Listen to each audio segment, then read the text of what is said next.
What's up, you guys? It's AJ Watt back to you guys with another unboxing review, this time of the Marvel Legends Dormammu Build-A-Figure series movie Doctor Strange. Picked this guy up at Target for retail price, thank God. Was pretty excited to actually get him to be. The only bad thing that I can see right now about the figure is just the levitation cape. That's probably the only bad thing that I see. So let's go ahead and check out the packaging. We have the stand of Marvel Legends, a nice picture of Benedict Cumberbatch on the side, or however you say his last name. Same thing over there on the other side as well. On the back, you have that. I forgot what that. I saw the movie; it was good, but I forgot this signal. If I find out, I will let you guys know. Bottom, not that much. Back, some cool little artwork of the figure and nice little read up and everything like that. So now that we have all of the packaging all sorted out, let's go ahead and open up Doctor Strange. So guys, here we have Doctor Strange out of the packaging, and I really love this figure so much. Some things are limited mostly on the lower body, but the sculpting makes up for it a ton.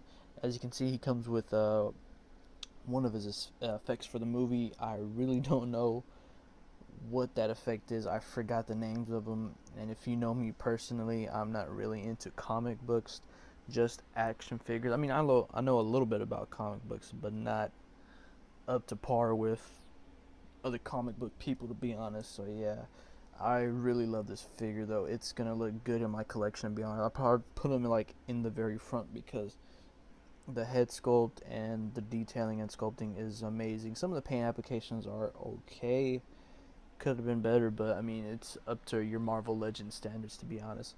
So let's go ahead and take a look at some of his accessories. So here we have Doctor Strange's accessories. He has his effect that he uses in the movie. Like I said, I don't remember what it's called, but I will go see the movie again just to figure out what some of the stuff is. And that just plugs into one of his hands that he comes with, which is like a relaxed hand, open like a kind of like a close. It's not close fisted, but you guys know what I'm talking about. You just plug it in right over there, and then he has him blasting at the effect. So that's one of them, and he comes with two spell casting hands and some kind of weird open palm shape. These won't be used for the effect at all, to be honest. He comes with his levitation cape, as we saw in the movie. Has nice sculpting and details in it, as you guys can see right there. This is like smooth right over here, and then it's like kind of rough right over here with a couple designs and whatnot, which is pretty cool. You guys see that right there. All the line work that went inside of this cape, especially right over here on the top.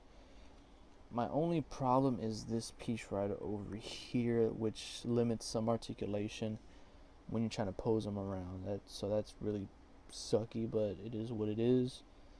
You can see right over there, pretty good paint applications on the little neck piece. Could have been done better, but it's still great. And then we have his, I think this is the Eye of Agamotto, which has the Infinity Stone inside. They should have made like a little, kind of like a little green paint mark that way you know the time stone's in there. You can see like a little like kinds of string wrapped around it, which is pretty cool. Even the necklace has line work inside of it, which is pretty awesome. And then you get Dormammu's, I think this is the right foot. I think this is the right foot for Dormammu. And as I said before, this figure is loaded with great sculpting and detailing inside of it.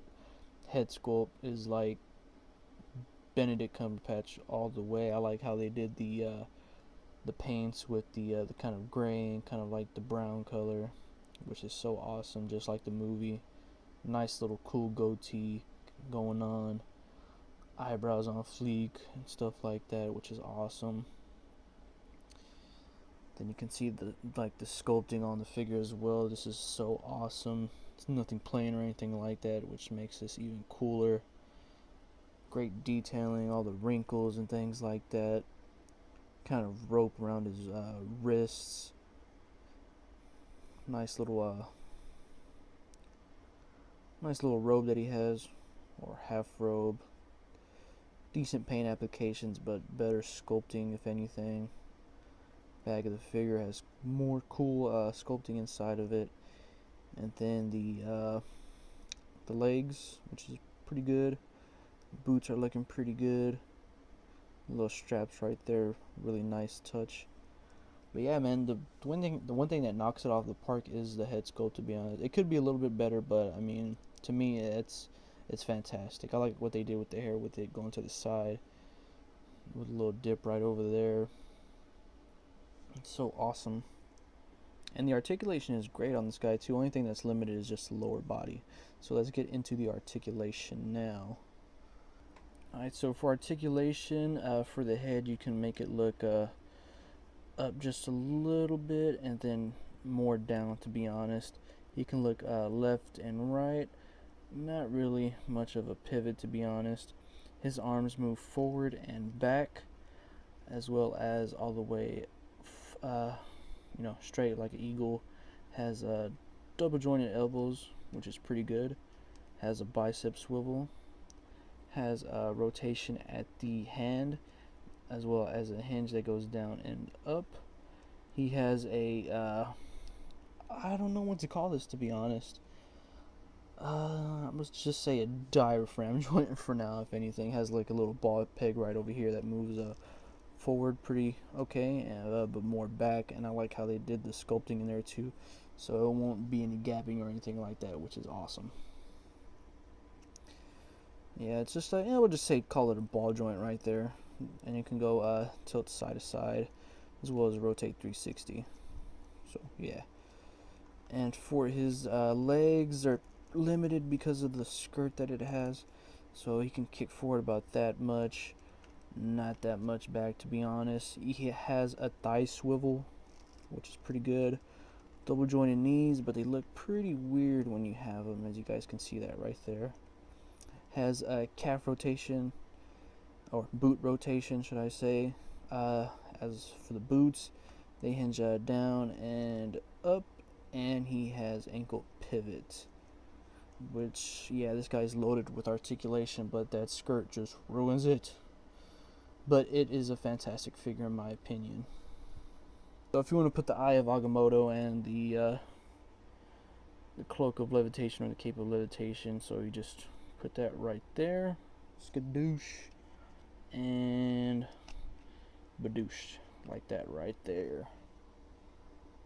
So here we have a comparison with the Captain America from the Marvel Cinematic Universe that we got from the Giant Man series. You can see that Doctor Strange stands a little bit taller over Captain America. And here we have the Mark 46 or 45? I want to say 46. Robert Downey Jr. with the head sculpt on top of it. As you guys can see, Iron Man stands taller than Doctor Strange. And here we have Doctor Strange next to my favorite 6-inch figure in my collection, the Mafex Batman. They stand about the same height, but just that Batman's ears stand a little bit taller, but other than that, they're the same height. So what I would give this Doctor Strange figure is probably a 9 out of 10. Only bad thing is just the lower body row, and that, come on, man. I don't know how they could have made it better, but it could have been better. But I love this figure nonetheless. It is one of my favorite Marvel Legends figures from the MCU, besides the Spider-Man.